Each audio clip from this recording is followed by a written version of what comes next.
Hello everyone, it's Chaz from The Grove back again with another video. If you can be asked, please feel free to like, comment, subscribe and all that shit. Going to be talking today about the protest that happened on Saturday and a little reaction to the Crystal Palace game. In terms of the protest, I went to it, I got there nice and early. It was good to see that there was a few West Ham fans that do still give a shit about the club. I just sort of naively thought there'd be a lot more people there, because you know when like you're sort of talking to the same people all the time, you sort of end up in an echo chamber of everyone that's just got the same views as you. And when I got there, I was going to my mate, I was like, oh, this is really good that there's this many here, but I really thought like the streets would be lined with West Ham fans and it would like, I don't know, just sort of, maybe my expectations were just a bit unrealistic maybe. But in terms of how it was, there was, as I say, there was a few of us having a chant against the ball, making our voices heard. There was plenty of press there that were taking pictures and reporting on it, which is always good news. And yeah, whenever there will be another one, I'll be shouting from the rooftops about it. I'll be attending. As I say, I did feel a little bit gutted by the turnout, but I was definitely in the minority in that negative way of thinking. A lot of people were like, look, we've got to start again. It's only the first one. Numbers will grow, people will share it, and I completely understand with that. The only thing I found weird is that there were so many people in pubs, like you walking past all the pubs, that were just sat there watching, not getting involved, and there was loads of people outside the ground, but not at the protest. And I was just like, if you're gonna get there that early, you might as well join in. But anyway, that's just one of them. You can't expect everyone to join in. And the reality is a lot of people have walked away from the football club and they probably just either can't be asked anymore or they've completely gave up with it. And that's what happens, because it has been 10 years now. Obviously there was protests before COVID that did get quite a lot of people going. So as I say, I do live in hope that we can get some more growing numbers to come and support the next one. It did feel weird though, because you're going from being with 2/3K people all chanting about the ball, singing "We want our club back," and then you wander off into that ground and instantly you're just met with resentment. And then a lot of the people around me just probably either didn't go to the protest or they don't really feel that they need to, which is absolutely fine. Everyone's entitled to an opinion, obviously. But it did feel kind of weird. It felt like going from like a hardcore away end into just a touristy, corporate, soulless mess. And unfortunately I did get into some arguments with people around me, because there was a few of us that were trying to start like anti-ball chants, and then admittedly I was tanked up to my eyeballs with booze. I wasn't being an arsehole though. I literally said to all the people around me, everyone's entitled to their opinion. I don't look down my nose on anyone that didn't go. It's just a case of we need to get behind this as much as we can, because the club is slipping away from us. And with every passing season, more and more hardcore supporters stop going, and we're going to be left with just an absolute carcass of a football club. And yeah, I got told to fuck off and go and watch Orient. So yeah, that was fun. To be honest, I don't think I'll be going back there a lot this season. It's just not for me, and I don't want to go if I'm going to end up having arguments every week with other people, because that's just not the sort of person I am.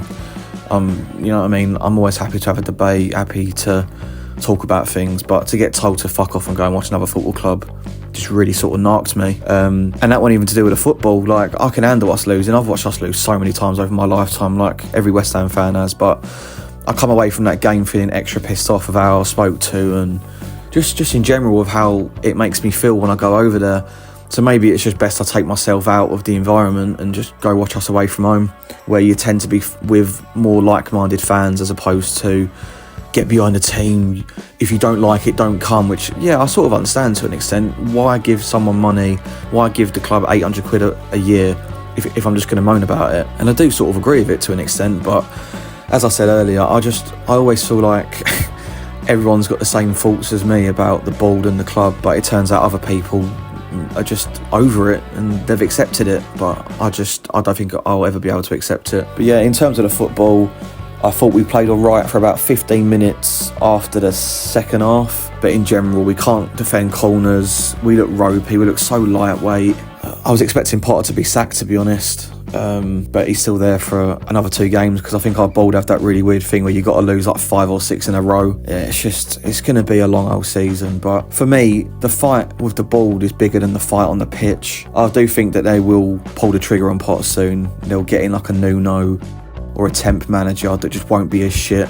they'll set us up to have a bit more fight and a bit about us, and we'll be fine. But because like we have got players on that pitch that you'd think would have enough quality to keep us in the league. You got the likes of Paqueta, Bowen, like you got players out there that can do a job and should score the goals to keep us in the league. But yeah, for me, this video, I don't really have much to say about the Palace game, just because it was like overshadowed by my experience with other fans. Really, it just felt a bit shit. And to me, it was almost like an epiphany moment of, what am I doing here?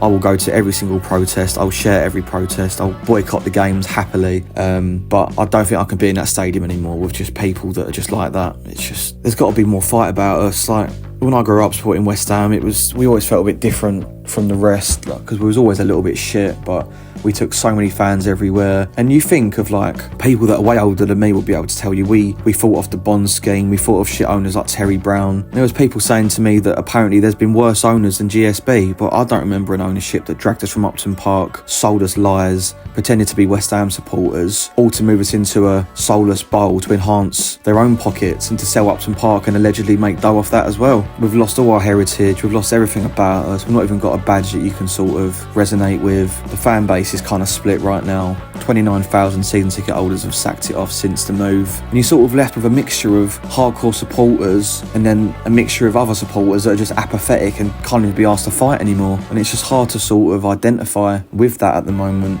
So I think that I'll be trying my best to not go to the ground. I'm not even asked about getting any dough back for the tickets. I just don't really care. I feel like if it doesn't improve rapidly, I'll carry on going to the protests, but I won't be going to the home games. I just find that shit so unenjoyable. If it wasn't for meeting my mates before the game and having a laugh, I don't think I'd go at all. There's just no enjoyment in it. And if anyone else told you that they're doing this thing or they've got this hobby where they spend £800 a year but they don't get any enjoyment out of it, they detest the people they're giving the money to, you'd think they're fucking insane. But football fans, it's just like a drug, innit? It's like my whole personality and who I am is just watching West Ham, so it's hard to just not go sometimes, I suppose. But yeah, as I say, it's just one of them. I'm sure there's plenty of other people that will go in my space. I did think though there was a lot of empty seats there this week, and I know there's always a couple of thousand that don't go, but I think more and more people are in the same boat as me, and they just don't enjoy it to the point where what's the point in going? But as I say, trying to be more positive on it.